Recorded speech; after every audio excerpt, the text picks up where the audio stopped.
Olá, então passando aqui para te contar um testemunho assim rapidinho de um arrebatamento, né, que eu passei ali em meados do ano de 2003 para 2004, mais ou menos, onde já estava perto de fazer 4 anos que eu estava estudando, né, com o pessoal da Testemunha de Jeová.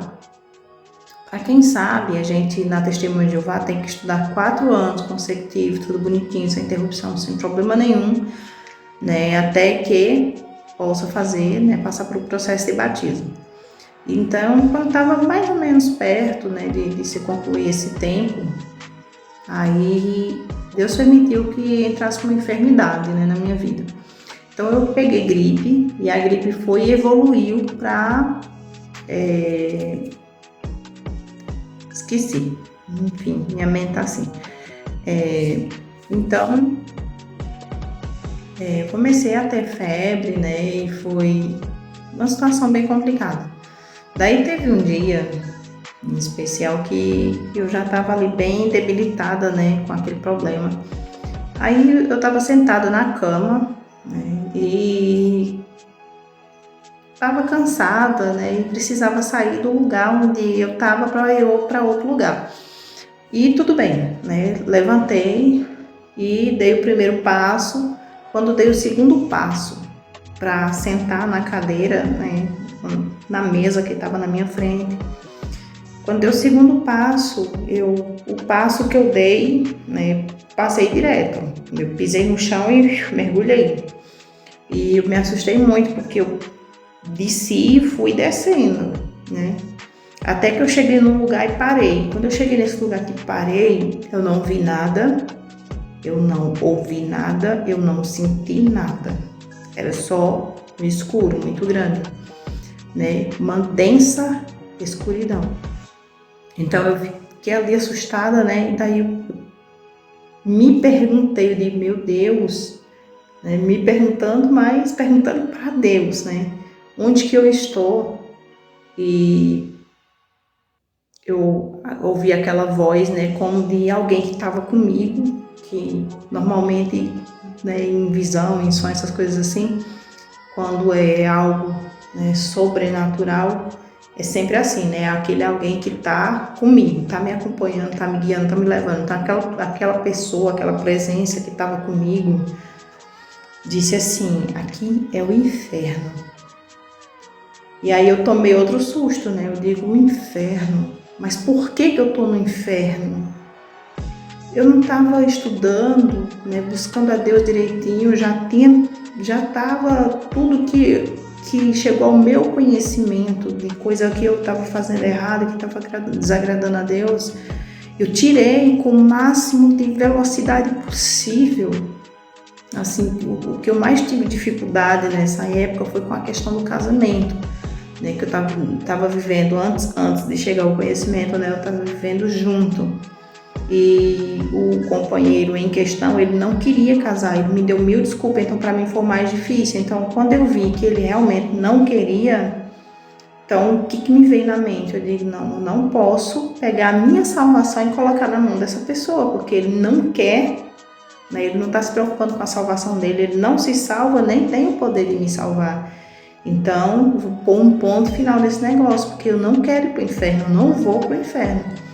E aí eu falei para ele, né, eu digo, já que você não quer, aí cada um pro seu canto, eu não posso condicionar você à minha salvação. Você não quer, tudo bem, agora você querer me sujeitar a viver com você numa situação em que você vai pro inferno e eu também, porque você crê ou não, você vai. O inferno não precisa que você creia, ao contrário, é um critério para ele, é justamente que você não creia. Mas eu creio, e eu não vou me condicionar à sua situação, né, porque você nem se salva nem me salva. Então, cada um pro seu canto. Quando eu pus essa condição, daí ele, né, viu que eu realmente estava falando sério, que meu compromisso real era com Cristo. Então, ele procurou ali, né, ainda meio marcegando, mas procurou resolver aquela situação. E aquela situação, naquele momento, já estava resolvida, né? E aí eu fiquei assim e voltei. Aí, quando eu voltei, eu fiquei com aquela indagação, sabe? Minha cabeça borbulhou, né? E aí, com o passar dos dias, eu fiquei bem, louvado seja Deus. Mas fiquei com aquela pergunta, né, por quê? Aí fui, né, me olhar mais uma vez minha vida toda, eu digo, não, eu não sou perfeita, mas o que eu tenho conhecimento, e realmente é empecilho entre eu e Jesus Cristo, foi removido. Então, só pode ser alguma coisa referente à religião. E aí, quando veio isso, nossa, parece que eu senti assim um impacto em mim, sabe?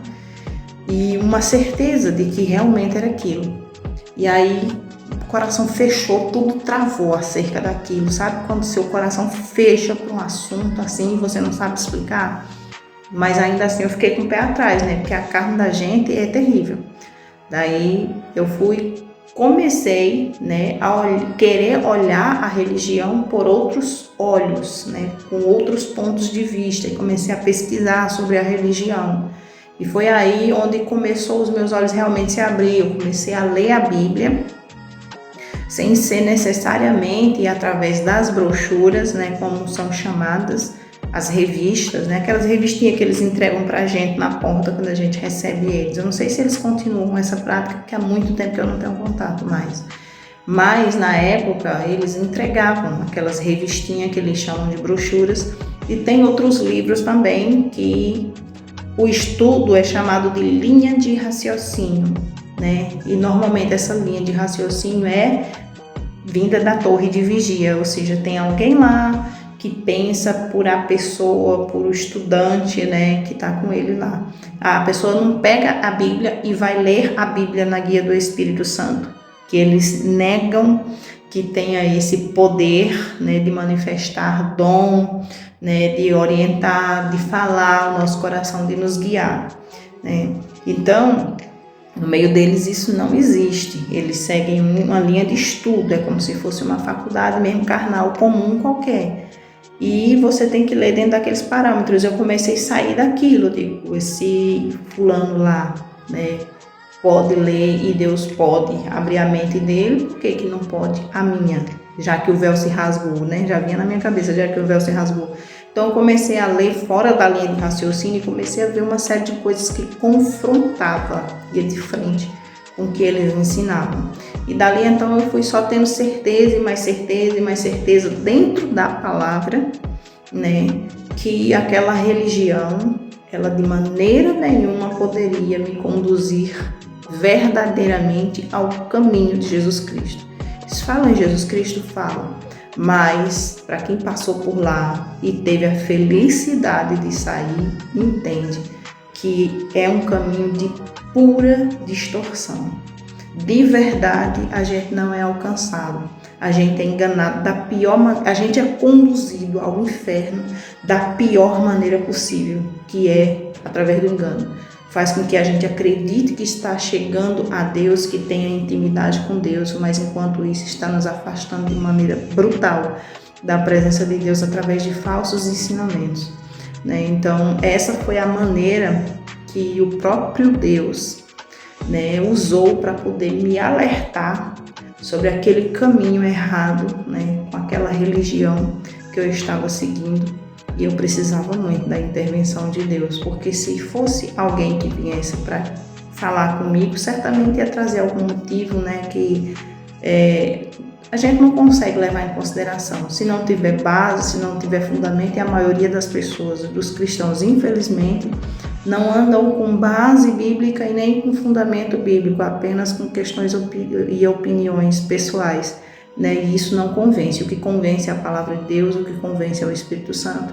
E por esse motivo a gente precisa, quando for falar com alguém alguma coisa, mesmo que a pessoa não aceite, mas precisa ser dentro do fundamento da palavra. E foi assim que o Senhor fez comigo, né? Me levou, me mostrou, e depois, quando eu retornei, instigou meu coração a querer saber mais sobre aquele assunto, e me aprofundando eu dentro da leitura da palavra, foi onde o Espírito Santo me clareou a mente para que eu pudesse enxergar o motivo pelo qual ele tem me mostrado que aquele caminho verdadeiramente era de perdição, né? Então fica aqui nessa parte que eu estou trazendo para vocês, nesse testemunho, né, que eu tentei abreviar o máximo possível, e que isso te sirva, né, de alguma forma, que que o Senhor possa clarear a tua mente de alguma forma, tá? Acerca de algum caminho que você está seguindo. Se você tem dúvida, busque a palavra. Ela é lâmpada para os nossos pés.